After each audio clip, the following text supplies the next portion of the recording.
Okay, so I am in the Kiamichi Mountains now. It is August 31st, first Labor Day weekend, and there is not a soul around where I'm at. This place I go to quite a bit. I got a new friend with me this time. Get around here where he's hiding. Named Mark Wentz. He's from Arkansas, and he came over here to camp with me this evening. That's Mark.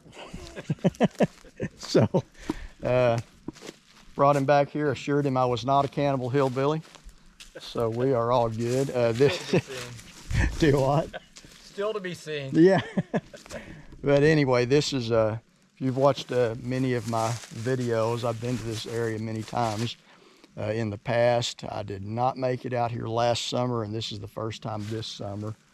The road that goes to the deeper campsite that I've gone in the past is inaccessible. The road is washed out. We attempted it, and I briefly got high-centered, but not enough to get stuck, so we decided to come back to this spot.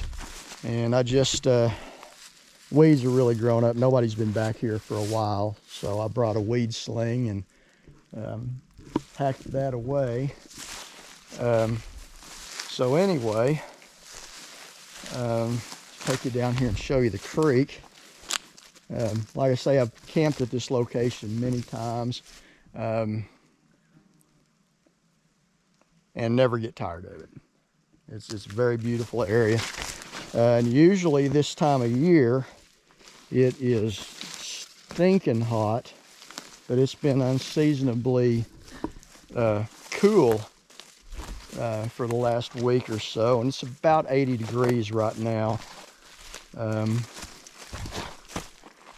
And so not bad. It's very muggy. There's rain in the forecast tonight, so we'll see how that goes. As usual, I'm going to be sleeping on a cot out here. That's my favorite way to sleep, unless it just becomes a serious thunderstorm. But there's the cliff on the other side of camp there. It's been washed out pretty good here. There's a pine tree knocked down and another one down there. So like I say, there's been Bigfoot reports from this area. I've had some interesting things happen here over the past 20 plus years that I've been coming down here. Most common is vocalizations, and something throwing rocks into camp, which the first time that happened was back in 2002, I believe. So just curious if anything interesting happens this evening. Yeah, there's a good view right there. Hoping to at least see some interesting, just your more mundane wildlife down here. I'd love to see a bear. I saw a bear down here one time in the past, and it ran away, of course, which is what I want it to do. A lot of cottonmouth. I expect to see them as it gets closer to dark out here on this creek. And there's a good fishing hole up about 100 yards or more, that a couple hundred yards probably that way, that I really like to fish in. So not a long trip this time. We're gonna go home sometime tomorrow. Of course, I go west tomorrow. Mark, he goes back east, and he lives actually pretty close to what they call Area X, and has been down in that area quite a few times. Mark is very interested in everything from Sasquatch to the paranormal and things like that. So he's a very interesting person, and hopefully we have some interesting interaction tonight with whatever's out here.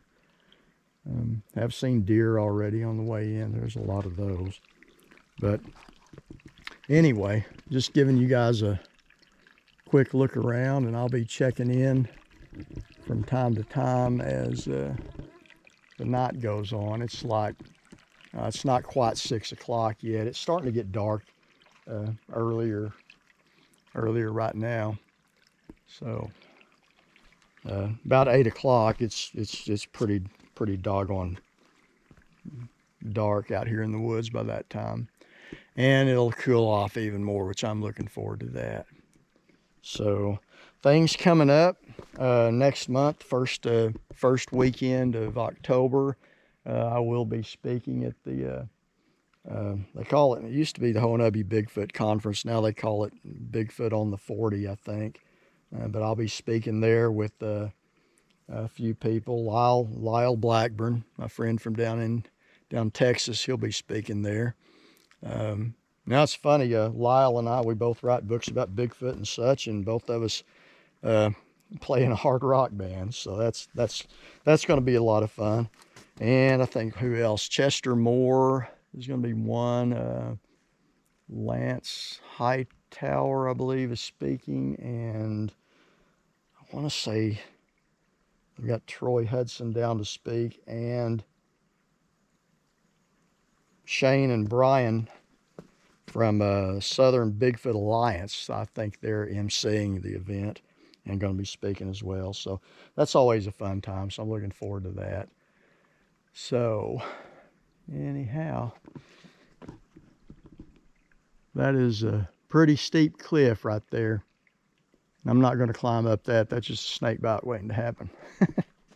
So anyway, I'm going to sign off for the moment, head back to camp, and like I say, check in from time to time as the evening wears on. If I can get up here without falling flat on my face. But there's camp for the night. But yeah, you can see this has been a washout here not too long ago where the water's been way up here. So that's what happened, knocked those trees down there.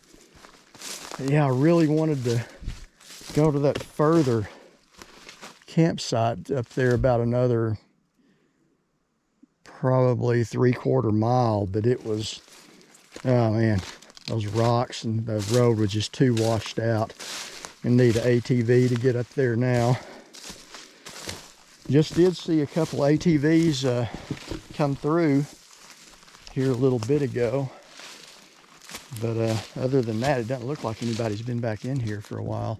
Gets deer season, there'll be a lot of people back in here, but other than deer season, you just don't run into many people back there. Guess we gotta start gathering some firewood and get supper ready. I brought a weed sling down here and hacked the grass down. I think the last person had a campfire down here was me a couple of years ago, because that looks the same as the way I left it. So anyway, that'll keep the rain off of us when it starts, because there's supposed to be some thunderstorms this evening. So we'll just wait and see. Anyhow, we will check in later.